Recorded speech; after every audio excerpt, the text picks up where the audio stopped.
Gravitation में एक ये लिख लो, ग्रेविटेशनल पोटेंशियल एनर्जी। ठीक है, ग्रेविटेशनल पोटेंशियल एनर्जी। ठीक है,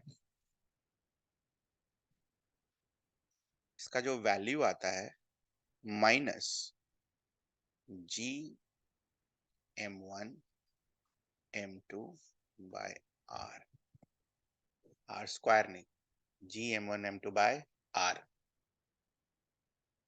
ना। इसका डेरिवेशन इंटीग्रेशन से होता है, इसलिए मैंने छोड़ दिया वो चीज। ओके,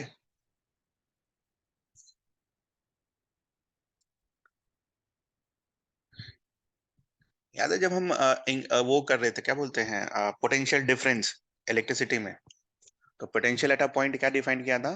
चार्ज को इन्फिनिटी से उस पॉइंट पर लाने के लिए जो एनर्जी चाहिए होता है उसे हम पोटेंशियल बुलाते हैं। उसी तरह ये भी डिफाइन होता है। ठीक है, तो ग्रेविटेशन वाला चैप्टर जब आप वहां करेंगे तो आपके दिमाग में साइमल्टेनियसली क्लास 12 का एक चैप्टर है इलेक्ट्रोस्टैट्स। ओके, उसको भी साथ ही साथ पढ़ते चले जाना। ठीक है, एक ही है, सारा फॉर्मूला एकदम एक है। जैसे यहाँ पर G M one M two by R आता है, G M one M two by R square आता है, वहां पर आएगा K Q one Q two by R square. ठीक है, जैसे यहाँ potential G M one M two by R आया, वहां पर potential K Q one Q two by R आएगा। एकदम सेम है, कुछ अलग नहीं है। एक ही चीज अलग है कि जो तुम्हारा ग्रेविटी का फोर्स होता है ना, वो बस अट्रैक्टिव इन नेचर होता है। बट इलेक्ट्रोस्टैट्स में same charges will repel and opposite charges will attract. बस साइन का फर्क पड़ता है वहां पर, और कुछ नहीं। वहां पर भी आपको यही क्वेश्चन मिलेगा। तीन चार्जेस ऐसे रखे हुए हैं, एक प्लस क्यू है, एक माइनस क्यू है, ये बदलेगा इक्वेशन। ठीक है, डायरेक्शन बदल देगा, माइनस क्यू और प्लस क्यू। ठीक है, एक प्लस क्यू है तो इस पर बताओ कितना फोर्स लग रहा होगा। ठीक है, एकदम सेम, कुछ अलग नहीं। हमारे पास तो मास सब m होता था, तो हम आराम से ऐड कर लेते थे डायरेक्शन में। जब माइनस यहाँ बैठेगा तो फोर्स में एक माइनस लगाना होगा, इसका डायरेक्शन चेंज करना होगा। ठीक है, तो ये ध्यान रखना, दोनों ऑलमोस्ट सिमिलर हैं, इसलिए ग्रेविटेशन वाला चैप्टर अच्छे से करें।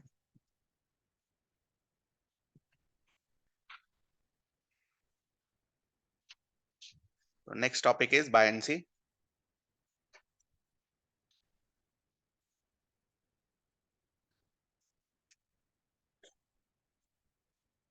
ये बाद में करेंगे, अभी इसके बाद।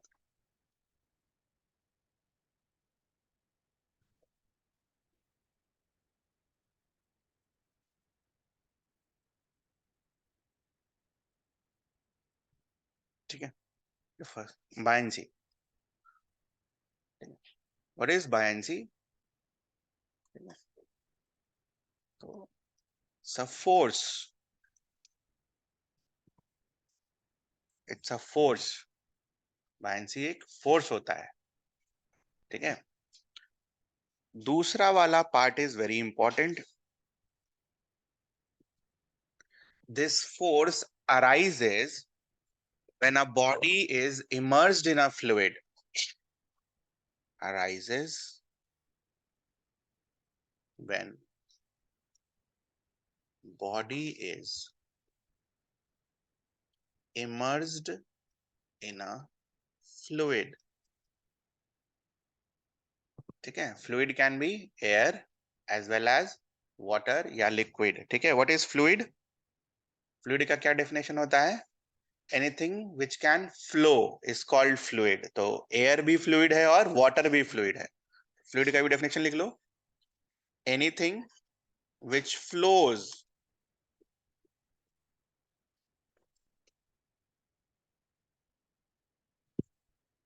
anything which can flow is called fluid.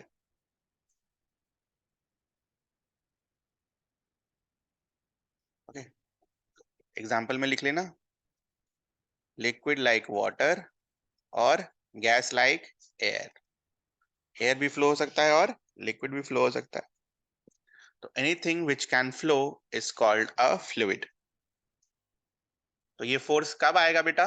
जब एक ऑब्जेक्ट को आप फ्लूइड के अंदर डालेंगे, और अगर आप ऑब्जेक्ट को फ्लूइड के अंदर नहीं डाल रहे हैं तो इसका मतलब फोर्स नहीं आएगा। ये समझना, इस चीज को ये ध्यान रखना हमेशा। तो कभी भी क्वेश्चन आया तो एक बार जरूर चेक करना कि वो है भी या नहीं फ्लूइड के अंदर, इन्हीं की डेंसिटी और वैल्यू लिखकर आंसर ही निकालने लगे डायरेक्ट फोर्स का। फोर्स लगाने के लिए उसको फ्लूइड के अंदर होना पड़ेगा, तभी आप उस पर फोर्स लगा सकते हो। ठीक है। Third is, what is the value of that force? Which force? Bind force.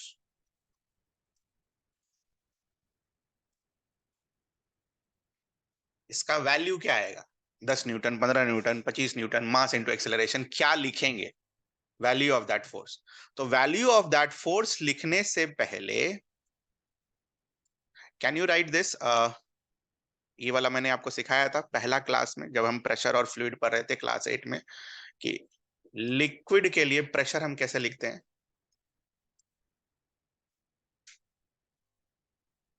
Liquid के लिए प्रेशर कैसे लिखते हैं, लिखिए। अब तो फ्लूइड की बात आ गई ना बेटा, अब तो वो फोर्स बाय एरिया काम नहीं करेगा यहां पर, ध्यान रखना इस चीज का। फ्लूइड प्रेशर में फोर्स बाय एरिया काम नहीं करेगा। लिक्विड जब फ्लूइड प्रेशर कर लो इसको, क्या था फॉर्मूला फ्लूइड प्रेशर का? पलट के देखिए, नहीं याद है तो पहला ही क्लास था, सबसे पहला क्लास।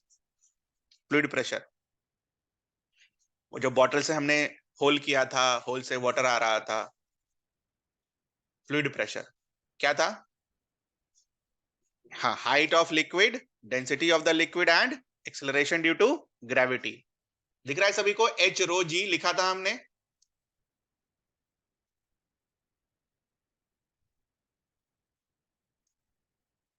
इसमें रो क्या था? डेंसिटी किसका था?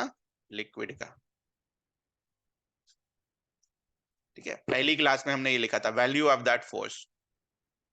ठीक है, तो उसके वैल्यू ऑफ दैट फोर्स लिखने के पहले हमने क्या देखा? फ्लूइड प्रेशर क्या होता है। ठीक है,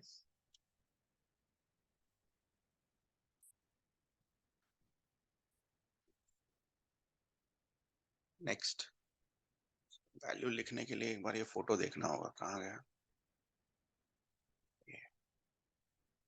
सी this picture.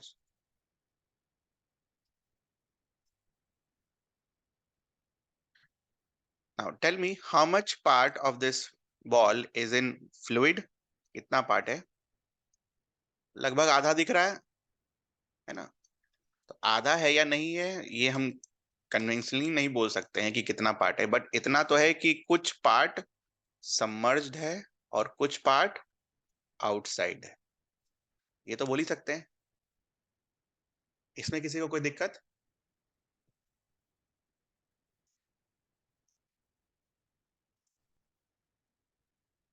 How is density defined? Density तो डिफाइन किया हुआ ना क्लास 9 में,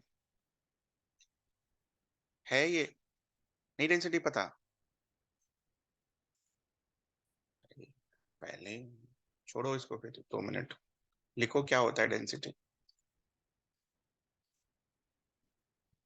density is equals to mass into volume, sorry, mass by volume. Density equals to mass by volume. ठीक है, therefore its unit is kg per metre cube. Unit क्या होगा? Kg per metre cube. Density is denoted by rho.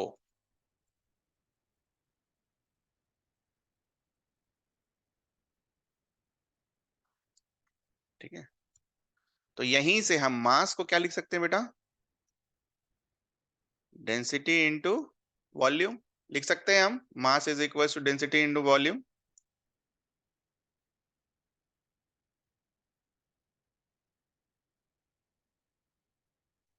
ठीक है, तो बस इतना ही अभी काफी है। एक और टर्म है 9th में, रिलेटिव डेंसिटी, वो अभी बाद में आते हैं, पहले तो जो टॉपिक पढ़ रहे हैं वो हो जाए।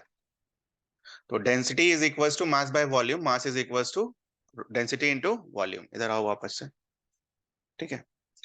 तो एक बात बताओ, इस बॉल को जब हम फ्लूइड में डाले हैं तो इसने कितना फ्लूइड को हटाया? इस जगह पर जब ये बॉल नहीं होगा, ठीक है, जब ये बॉल नहीं होगा तो फ्लूइड ऐसा होगा, है ना। और जब ये बॉल होगा तो उसने इतना फ्लूइड को हटा दिया होगा, हटाया होगा नहीं हटाया होगा, ठीक है। तो जितना फ्लूइड को हटाया उसका मास कैसे लिख सकते हैं हम? डेंसिटी ऑफ द फ्लूइड, है ना, इस फ्लूइड का ही मास लिखना है ना।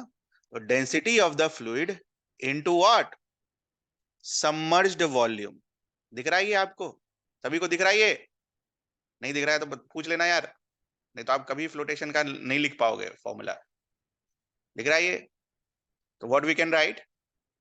Density of the fluid into submerged volume. ये हमने क्या लिखा? मास ऑफ फ्लूइड डिस्प्लेस्ड, ठीक है।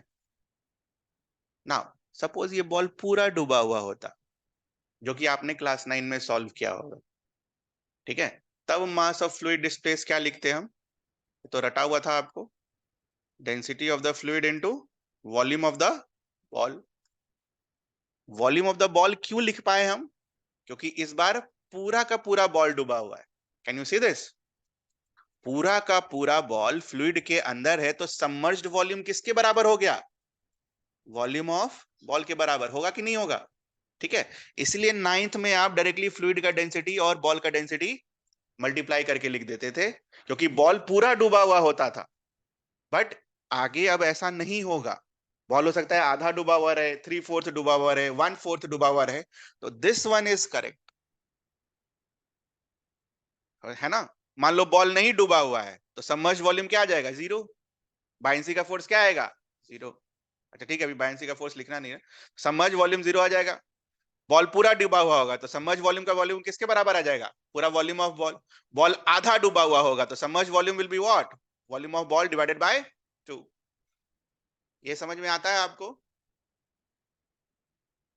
ठीक है, इसको पहले लिख लीजिए, नहीं तो फिर दिमाग से गायब हो जाएगा।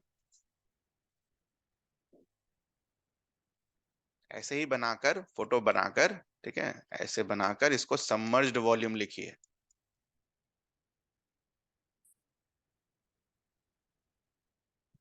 और ये दो इक्वेशन लिखिएगा, ठीक है? ये पूरा डूबा में क्या लिखते थे जो आप 9th में करते थे, और एक्चुअल में क्या हो रहा होता था।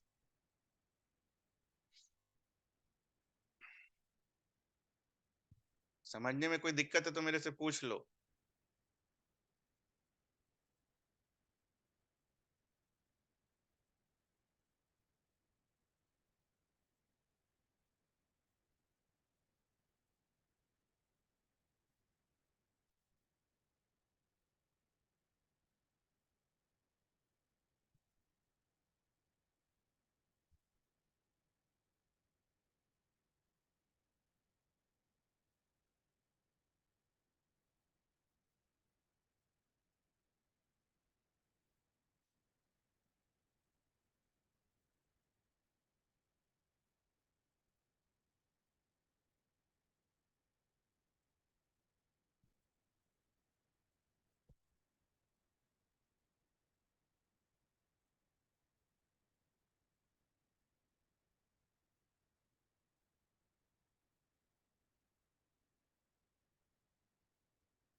ये याद रखना है, यहीं से सब आता है इस वाले से।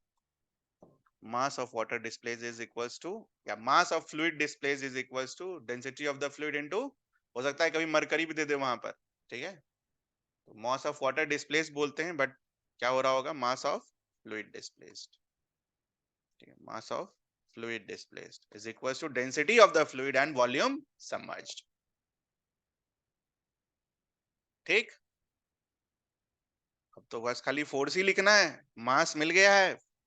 फोर्स जब लिखेंगे तो इसको क्या करेंगे? जी से मल्टीप्लाई कर देंगे, ठीक है।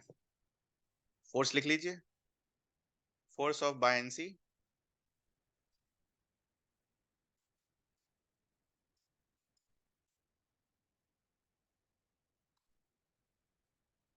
force of buoyancy, which will give you mass into g. ठीक है, और मास क्या निकाला हमने? Density of the fluid into submerged volume, पूरा लिखना है ऐसे ही, सबमर्ज्ड वॉल्यूम इनटू जी।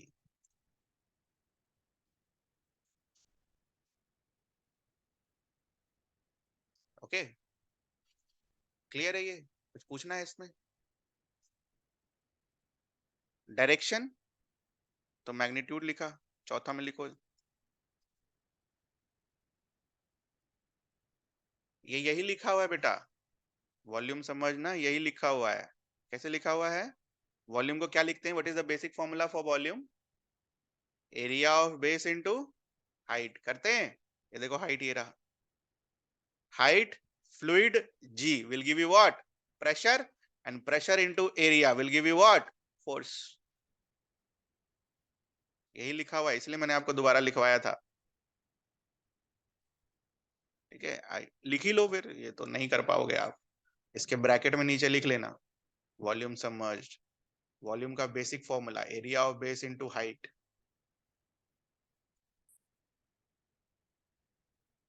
एरिया कौन सा लेना है? बेस वाला।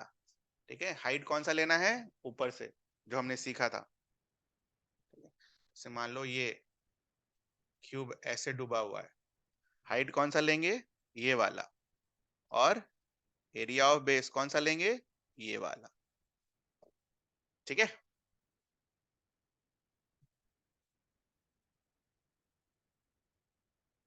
Direction upwards,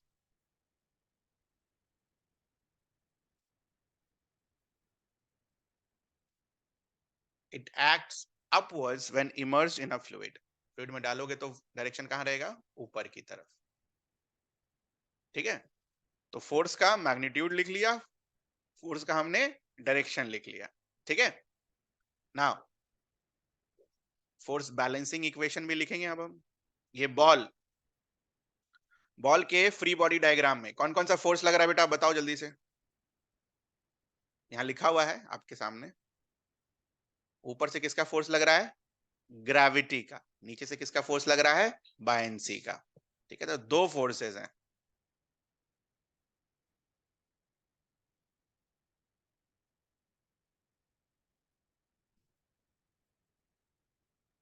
force of gravity, force of gravity क्या लिखते हैं हम? Mass of this object into g.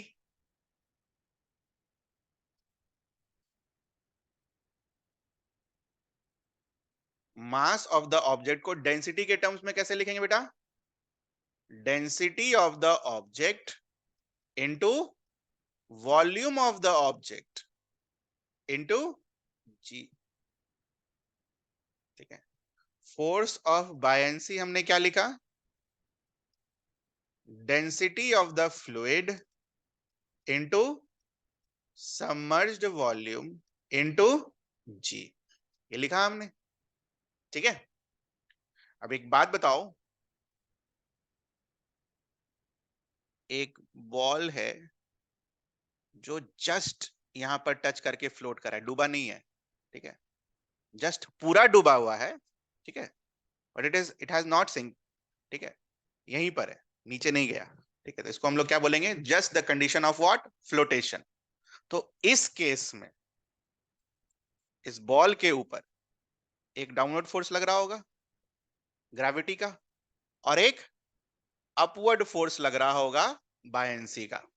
ठीक है, तो इस केस में बॉल क्या कर रहा होगा? फ्लोट कर रहा होगा। तो can you write down the condition for flotation?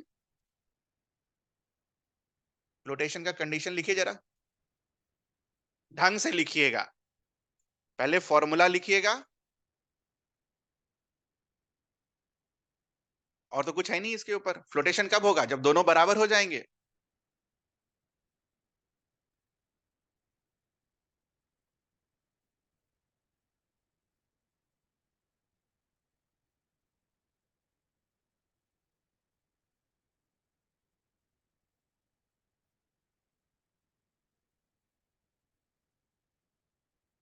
Limiting value हम लिख रहे हैं कि जस्ट फ्लोट कर रहा है, जस्ट डूबा हुआ है। ठीक है, देखा है ना आपने ऑब्जेक्ट, उसका सरफेस दम लिक्विड के सरफेस पे रहता है बट डूबता नहीं है ना, तैर रहा होता है। कभी कभी उसका आधा सरफेस बाहर रहता है, आधा सरफेस अंदर रहता है। मैंने बोला है पूरा डूबा हुआ है, बस सरफेस दिख रहा है ऊपर से, टॉप। लिखा आपने कंडीशन फॉर फ्लोटेशन, क्या लिखेंगे? Density of object into volume of object into G should be equals to what? Density of the fluid into submerged volume. अब सबमर्ज्ड वॉल्यूम क्या आ जाएगा बेटा? वॉल्यूम ऑफ द ऑब्जेक्ट आ जाएगा, पूरा डूबा हुआ है। तो सबमर्ज्ड वॉल्यूम जो आया वो हमारे केस में क्या आया? Volume of the object into ji. G से जी गया, ऑब्जेक्ट से ऑब्जेक्ट गया, तो फ्लोटेशन का कंडीशन क्या है? ऑब्जेक्ट की डेंसिटी और फ्लूइड की डेंसिटी क्या होनी चाहिए? सेम। और कब, किस केस में? ऑब्जेक्ट जस्ट क्या हो रहा है? तैर रहा है। ठीक है, इसी केस के लिए निकाला है आपने, और किसी केस के लिए नहीं निकाला, ध्यान रखिएगा। Just.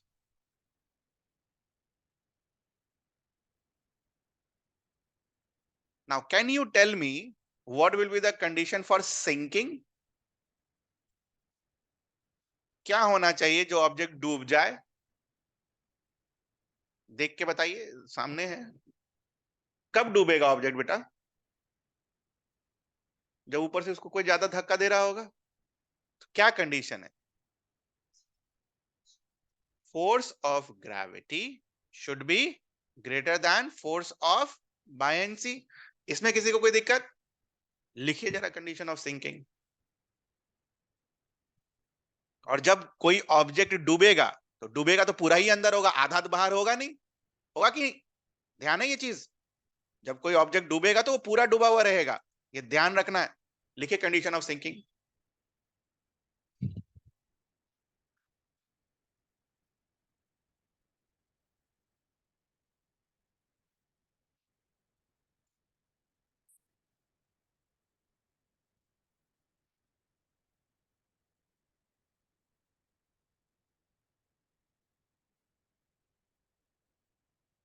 Density of object, volume of object into G should be greater than density of fluid, volume of object लिख देंगे पूरा डूबने के लिए, volume of object into G।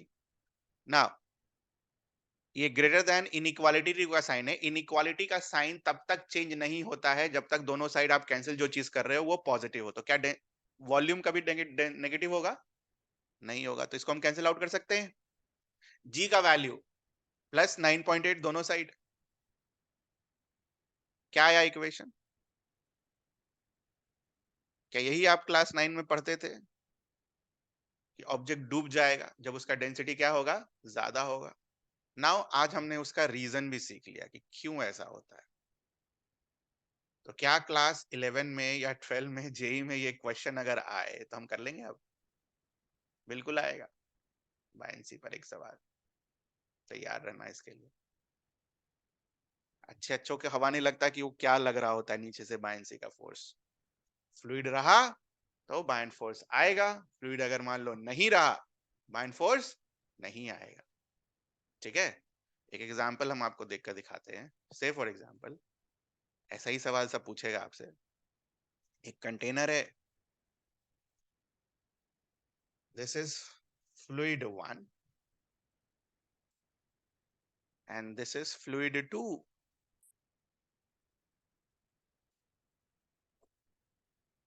ये रहा आपका ऑब्जेक्ट। मुझे बताइए इसमें बायंसी का फोर्स किसकी वजह से आ रहा होगा? Only fluid 1, only fluid 2, both 1 and 2? None of them.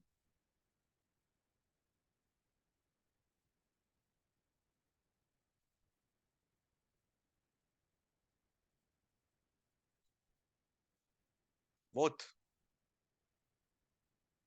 Both होता तो मैं पूछता क्यों? बायंसी के फोर्स को एक्ट करने के लिए वी रिक्वायर अ सरफेस। कहां है सरफेस 1 के लिए? सरफेस तो ये वाला है ना बेटा,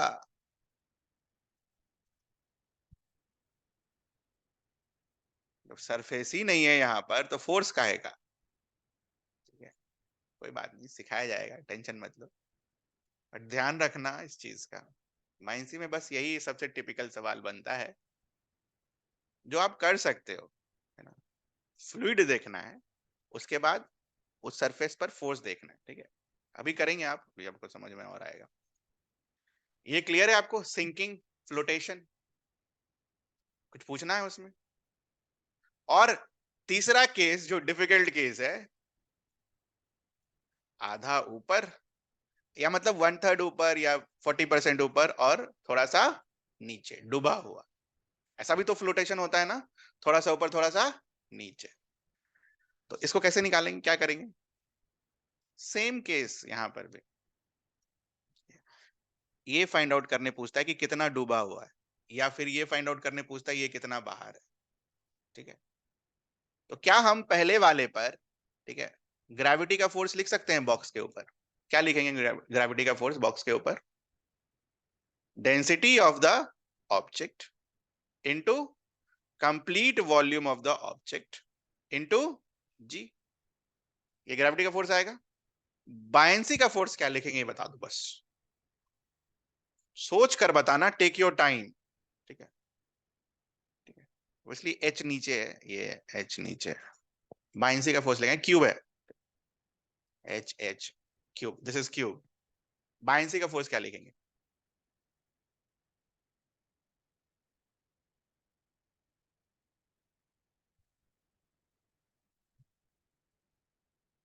अच्छा, तोड़ कर लिखो।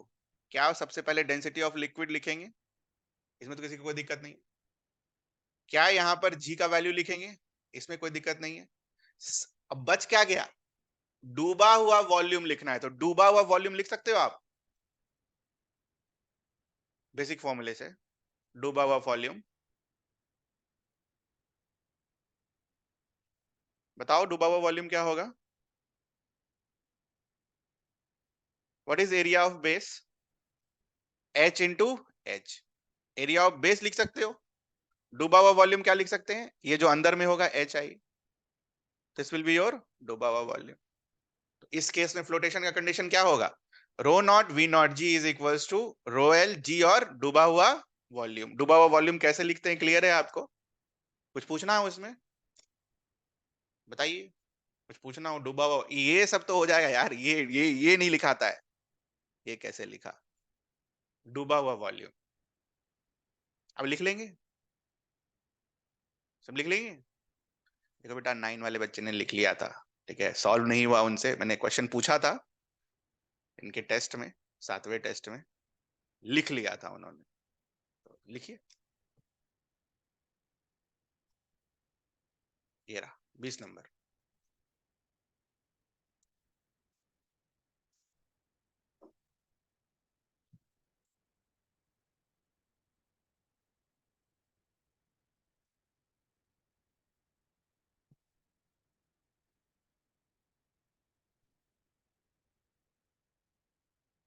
ध्यान से डायग्राम बनाइए, क्योंकि देखो सिंकिंग वाले में कुछ नहीं है और जस्ट फ्लोटिंग वाले में कुछ नहीं है, है ना। जो है सो इसी में दिमाग लगाना होता है।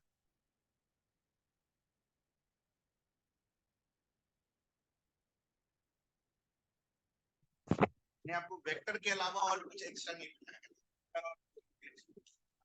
मैंने नहीं सोचा है, तो कितना जुल्म हुआ होगा उनके ऊपर।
पहली बार पढ़ाते हैं ना बेटा, तो इतना टाइम लेके नहीं पढ़ाते हैं वहां पे, बस बोल देते हैं कैसे लिख लेना, वो इक्वेशन खाली लिख देते हैं, वॉल्यूम सबमर्ज्ड। फिर आपको सोचना होता है वॉल्यूम सबमर्ज्ड क्या होता है। इसको एक्स मान लेंगे, एक्स डूबा हुआ है, ये डायमेंशन तो 2 आएगा, ये डायमेंशन भी क्या आएगा, 2 आएगा। ठीक, area of base 2 into 2, height is equals to x, volume submerged will be 2 into 2 into x.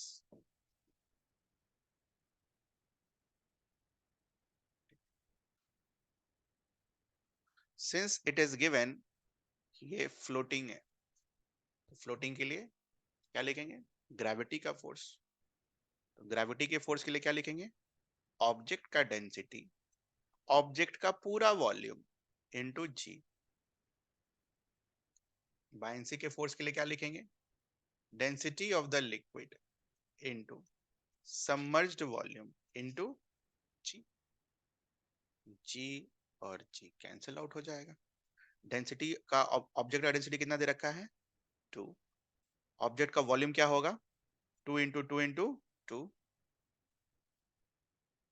Density of liquid कितना दे रखा है, 5। सबमर्ज्ड वॉल्यूम कितना आया, 2 इंटू 2 इंटू एक्स।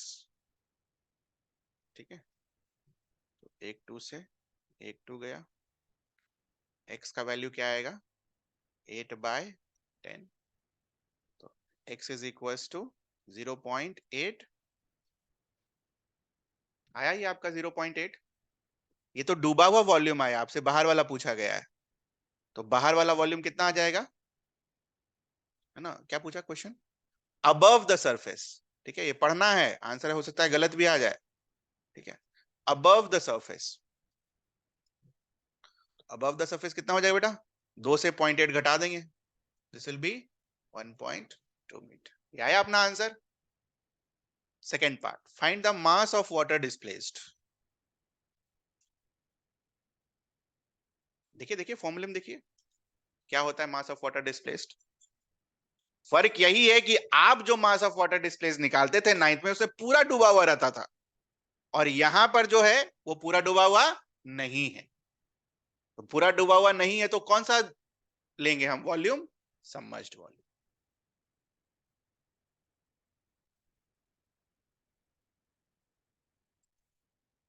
पढ़िए पढ़िए फॉर्मूला पढ़िए, फॉर्मूला नहीं पढ़ेंगे तो कैसे होगा बेटा।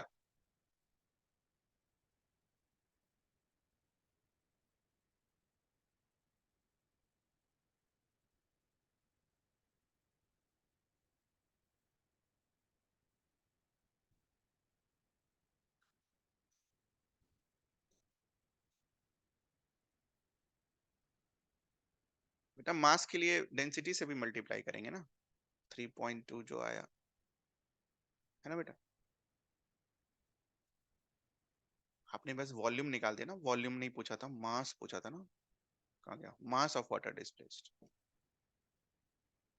Volume wise 3.2 metre.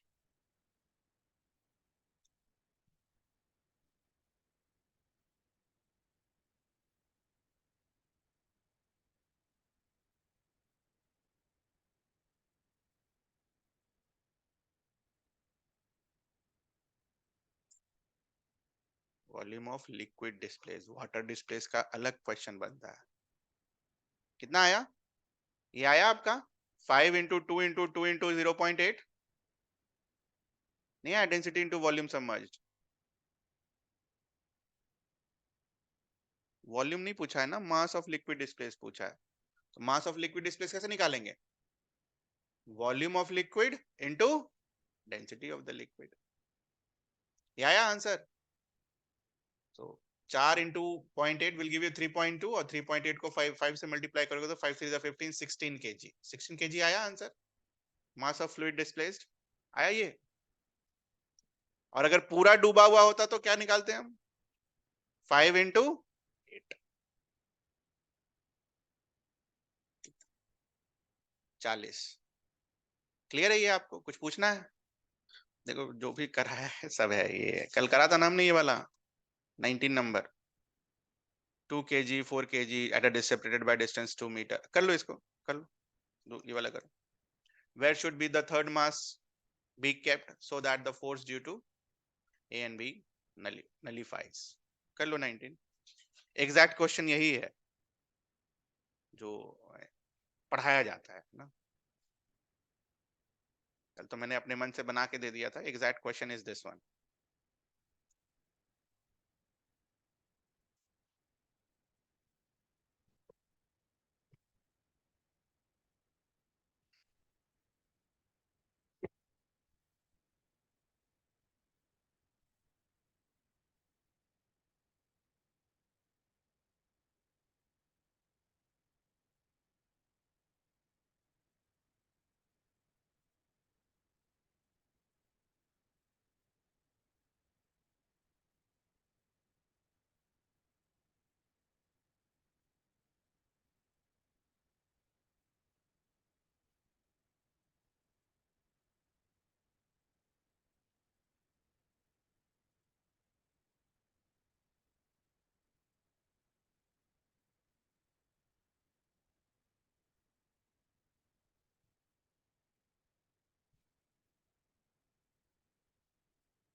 सारी चीजें हैं जो अज्यूम करके चलते हैं वहां टीचर्स की आपको आता होगा, इसीलिए शुरू में ही बच्चे एक महीना 1.5 महीना बाद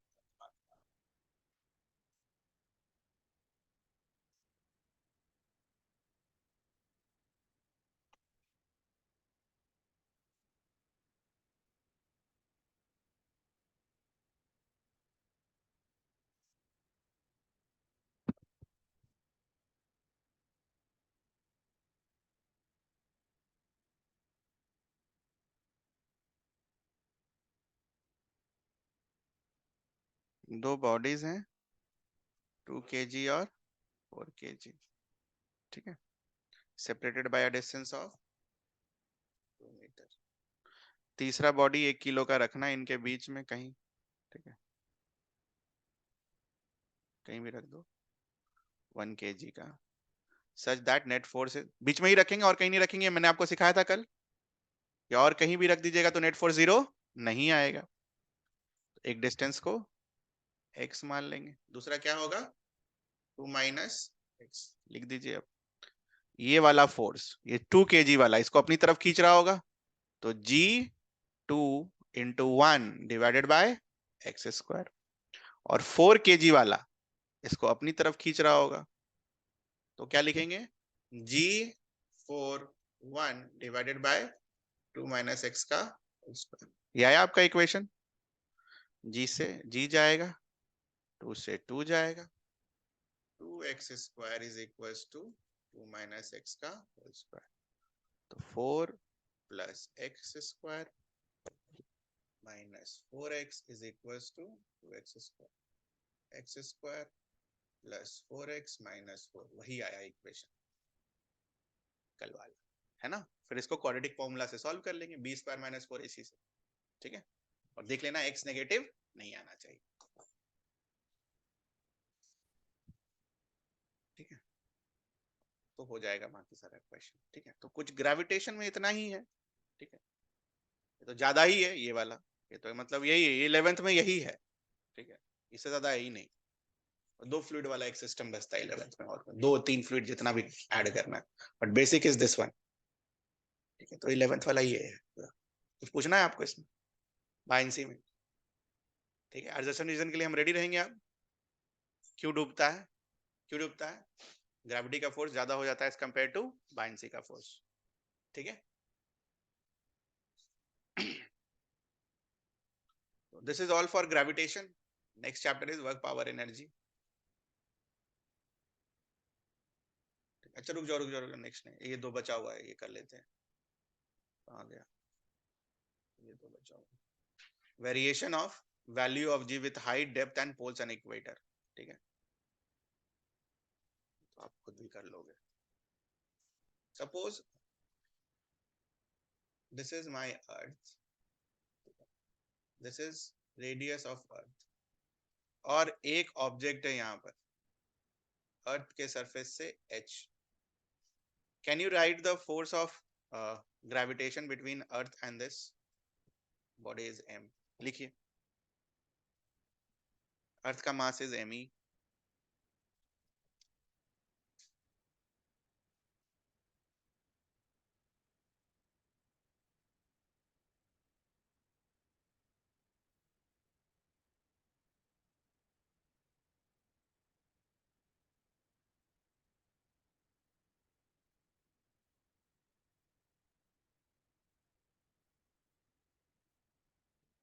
हो गया।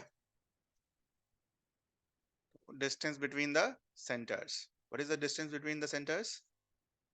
Radius of earth plus height का स्क्वायर कर देंगे, यही ना डिस्टेंस बिटवीन द सेंटर्स। क्या है डिस्टेंस बिटवीन द सेंटर्स? ये आया आपका डिस्टेंस बिटवीन द सेंटर्स, और ऊपर पर g मास ऑफ अर्थ, ठीक है, ये तो फोर्स आ गया। Force can be written as mass into acceleration, तो g का वैल्यू क्या आएगा? g me re plus h का होल स्क्वायर। घटा बढ़ा बताओ, सरफेस से रिलेशन में घटा या बढ़ा? घट गया ना बेटा। पहले क्या था, सरफेस पर क्या था? G M E by R E square. आपने डिनोमिनेटर बढ़ा दिया, बढ़ाया नहीं बढ़ाया? डिनोमिनेटर बढ़ाने से जी क्या होगा? घट जाएगा, तो डिनोमिनेटर बढ़ा और जी घटा। ठीक है, क्लियर है इसको? 11th में R E plus H square को ऊपर ले जाया जाएगा, बाइनोमियल एक्सपेंशन किया जाएगा, और एक फॉर्मूला आपको रटा दिया जाएगा, तो रट लेना। ठीक है, इसको बेसिकली आर ही बाहर निकालेंगे, 1 प्लस एच बाई आर लिखेंगे, 1 बाई एच बाई आर की पावर -1/2 -2 लिखेंगे, और -2 को बाइनोमियल एक्सपेंशन से एक्सपेंड कर दिया जाएगा, -2h बाई आर आएगा। ठीक है, तो मैं यही करके छोड़ दे रहा हूँ।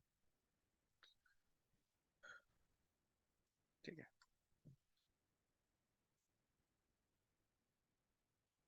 वैल्यू ऑफ जी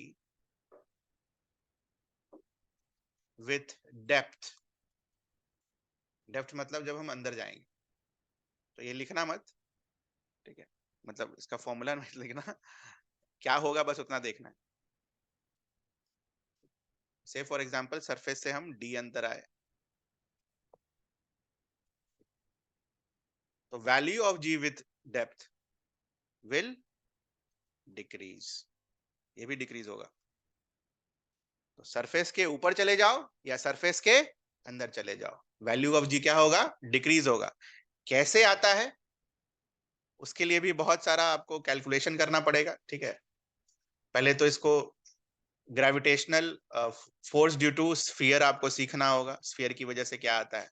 उसके बाद आपको मास को डिस्ट्रीब्यूट करना होगा, मास और वॉल्यूम को, और उसके बाद ये फॉर्मूला आएगा। ठीक है, हम बस डायरेक्टली याद कर लेंगे, सरफेस पर मैक्सिमम होता है, हाइट के साथ डिक्रीज होता है, और डेप्थ के साथ डिक्रीज होता है। ठीक है, third, value of g at poles is maximum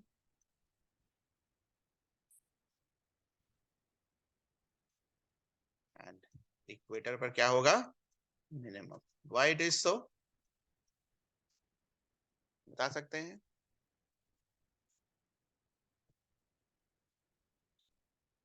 देखो बेटा, सिखा तो दिया जाता है नाइन्थ में कि इक्वेटर जो है इस तरीके से बल्ज है ना?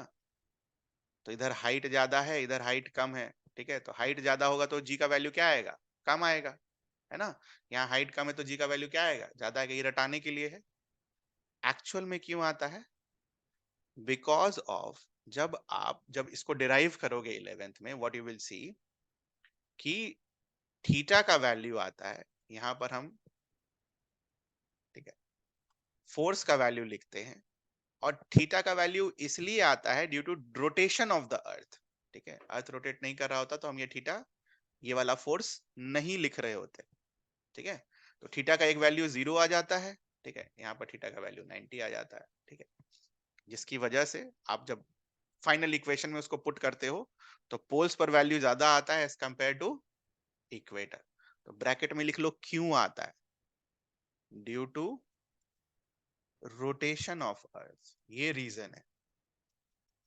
ये नहीं कि इक्वेटर पर हाइट ज्यादा है ना, डेराइव भी नहीं करोगे आप उसको वैसे, ये बस याद कराने के लिए होता है। अभी रोटेशन की वजह से हमने फोर्स का नहीं ना लिखा क्या होता है, mv²/r या mr²ω²। ठीक है, तो इसीलिए वो mr⍵², mr⍵²।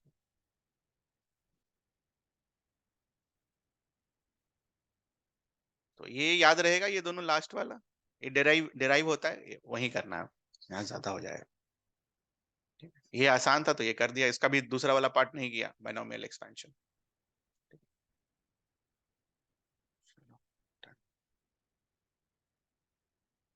ठीक है, चलो काफी है। एक दो चीज है मैथ्स की, ये हमने करा था क्या? व्हेन थीटा इज स्मॉल, बहुत छोटा हो थीटा, 1 डिग्री टाइप्स का, ठीक है, then tan theta is written as theta. ठीक है, similarly when theta is very small, sin theta को क्या लिख देते हैं? थीटा। ये ध्यान रखना, ऐसा होता है। ऐसा क्यों होता है? क्योंकि आपको tan थीटा का एक्सपेंशन सिखाया जाएगा, sin थीटा का एक्सपेंशन सिखाया जाएगा। वहां पर थीटा का वैल्यू अगर आप छोटा, बहुत छोटा, ध्यान रखना, जब डालोगे तो tan थीटा का वैल्यू थीटा के ही बराबर आ जाए, sin थीटा का वैल्यू थीटा के बराबर आ जाएगा। तो ये याद रखिएगा। And this theta is in radian.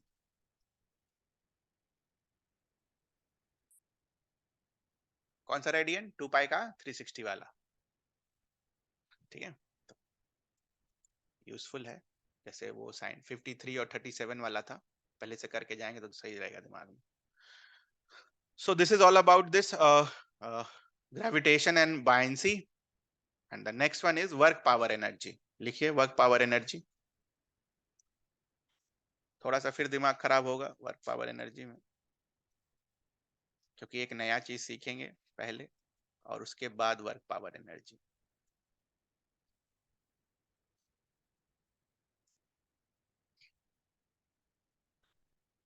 Work power energy में पहले हमें सीखना है scalar product of two vectors.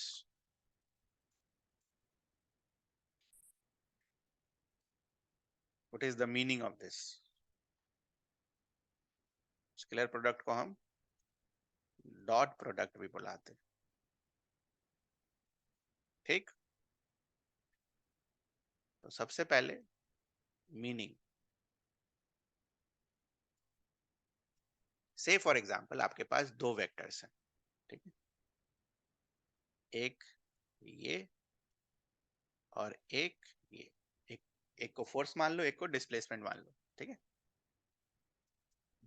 तो जब आप इसका डॉट प्रोडक्ट लिखते हो तो ऐसे लिखते हो, A dot B, and this gives you इसका मॉडुलस। ये क्रॉस वाला नहीं है, ये इनटू वाला है। Into this into cos of angle between them. ठीक है, say for example these are two vectors, इन दोनों के बीच का एंगल इज थीटा, ठीक है। अब ये बताओ, अगर ए भी मेरा इधर है और बी भी मेरा इसी लाइन पर है, थीटा का वैल्यू क्या आएगा बेटा? ये आया हम सबका, थीटा का वैल्यू 0 आएगा, तो cos थीटा का वैल्यू कितना आ जाएगा? cos 0 is 1। ये समझ में आता है हमें? मान लो a यहां पर है और b यहां पर है, बताओ थीटा का वैल्यू क्या है? 90 degree. cos of 90 degree will give you what? 0, ठीक है। और फिलहाल के लिए तीसरा वैल्यू,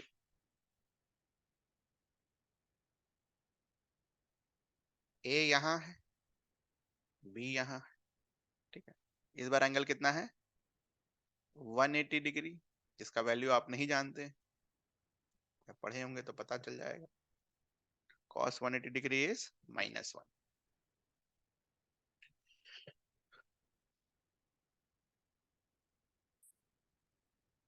तो आपने जब क्लास 9 में डेफिनेशन पढ़ा होगा वर्क का, तो उसमें एक लाइन लास्ट में लिखी होती है, when the force is acting in the direction of displacement then the work done is said to be F into S। पढ़ा था आपने, ये याद है? क्लास 9 में क्या पढ़ा बताओ? वर्क का डेफिनेशन क्लास 9 में क्या था? हाँ? खाली ये था,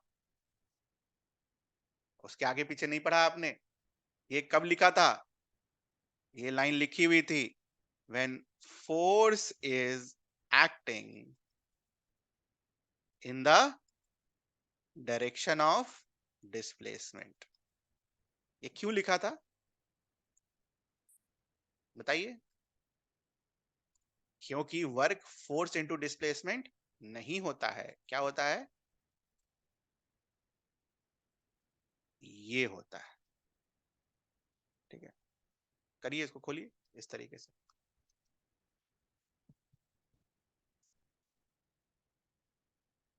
इनटू डिस्प्लेसमेंट नहीं होता है, F.S होता है, ठीक है बेटा। ये बहुत इंपॉर्टेंट डेफिनेशन है, एंगल के साथ ध्यान रखना। जहां पर भी आप पोटेंशियल एनर्जी डिराइव कर रहे हो, मैंने बोला था ना G m1m2/r, वहां पर ये यूज होगा F.ds और डायरेक्शन के साथ, 0 डिग्री है कि 180। तो अगर हम इसको लिखेंगे तो कैसे लिखेंगे? फोर्स का वैल्यू, डिस्प्लेसमेंट का value into angle between them. अब क्या बोला? When force is acting in the direction of displacement, which means what? Theta is equals to 0। तो हम क्या लिख सकते हैं? F into S। When theta is equals to 0, which means this line। कुछ पूछना है आपको इसमें? तो वो लाइन क्यों लिखी होती थी, ये क्लियर है आपको? When the force is acting in the direction of displacement, ठीक है। आप ये बताओ, इसके लिखो work. When force is acting in opposite direction of displacement,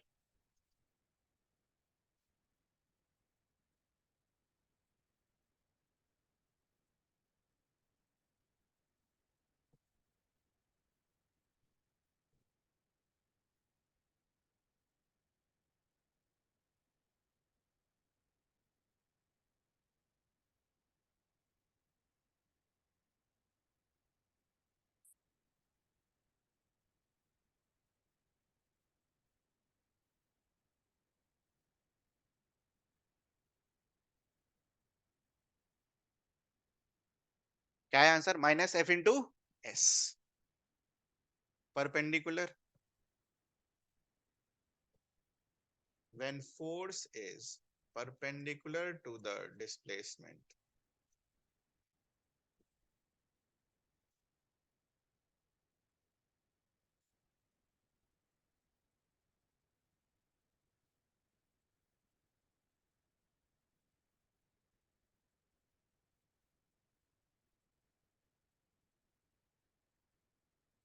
क्या है answer?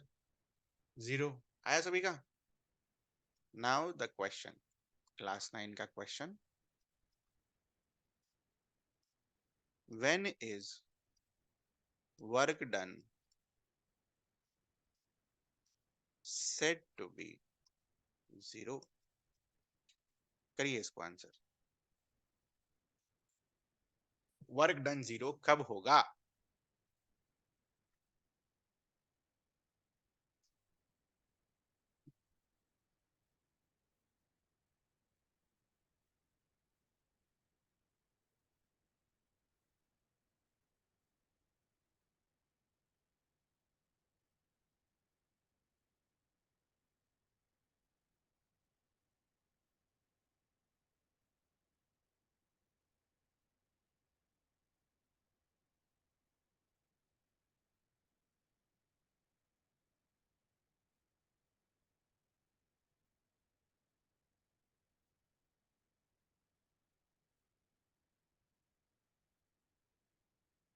When is work done said to be 0?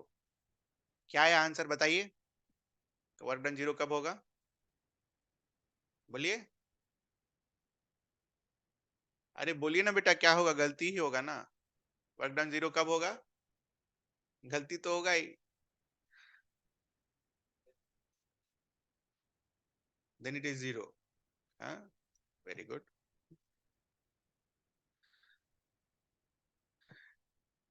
ये देखो सही आंसर आया उधर से, वो भी आधा अधूरा।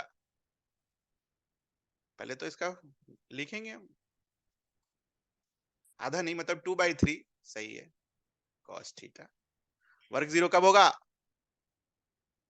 या तो फोर्स ना लगे, या तो फोर्स लगे डिस्प्लेसमेंट ना हो, या तो फोर्स और डिस्प्लेसमेंट 90 डिग्री पर हो। या तो ये, या तो ये, या तो ये। लिख लीजिए, नहीं लिखा तो।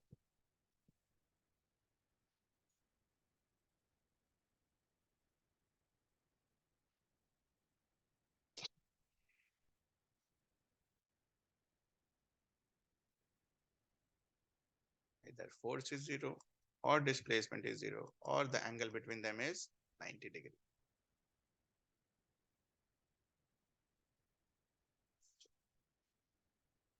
ठीक है, क्लियर है ये चीज?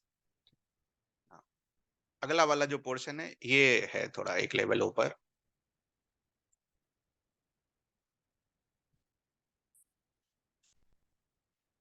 मान लो आई कैप और आई कैप का डॉट प्रोडक्ट लेना हो, क्या होगा? हाँ, 1 आई कैप यही है, और दूसरा वाला भी यही है। कॉस तो 0 हो गया, कॉस 0 इज 1, और i cap is a unit vector. Unit vector का मतलब क्या होता है? जिसका मैग्नीट्यूड क्या हो? 1। तो i cap dot i cap will give you what? 1। बस इतना ही सीखना है, एक और सीखना है।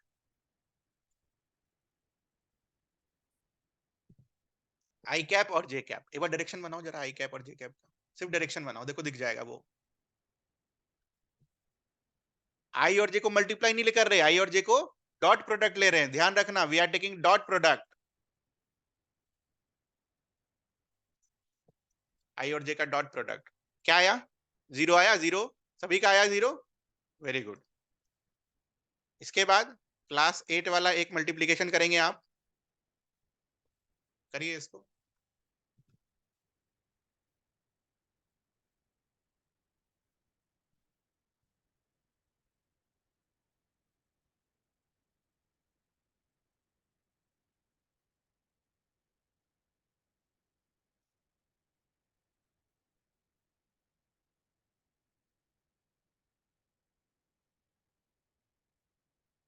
हो गया? क्या होगा? एक बार x के साथ, एक बार y के साथ, एक बार x के साथ, एक बार y के साथ, यह है मल्टीप्लीकेशन। करो इधर,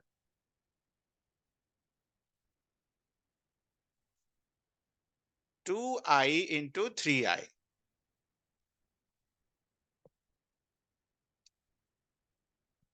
I will give you what?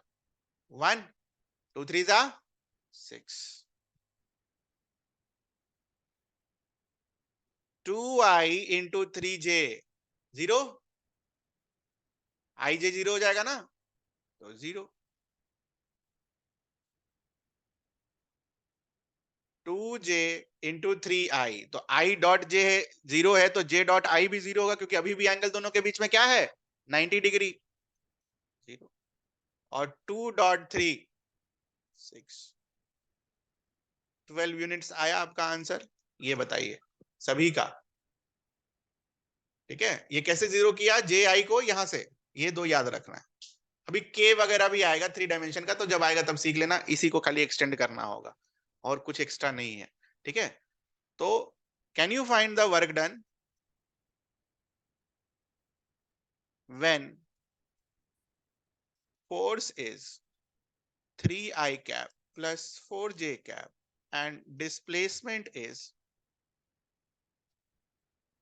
4j cap plus 3i cap. Find the work done.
So this will be 3i और 3i 9 प्लस 4j और 4j 16, बाकी तो जीरो हो जाएगा, तो 16 plus 9 will give you 25 units. What is the unit of work? Work का formula क्या होता है, फोर्स इनटू, अभी वही बस, अब वेक्टर वाला नहीं, अब नाइन्थ वाला, displacement. What is the SI unit of force? Newton. What is the SI unit of displacement? Metre. तो वर्क का यूनिट क्या होगा बेटा? न्यूटन मीटर, जिसको और हम क्या बुलाते हैं, जूल। ठीक है, अब can you define 1 joule? 1 joule of work, वैसे ही जैसे इलेक्ट्रिसिटी में करते थे सबका 1, करिए डिफाइन।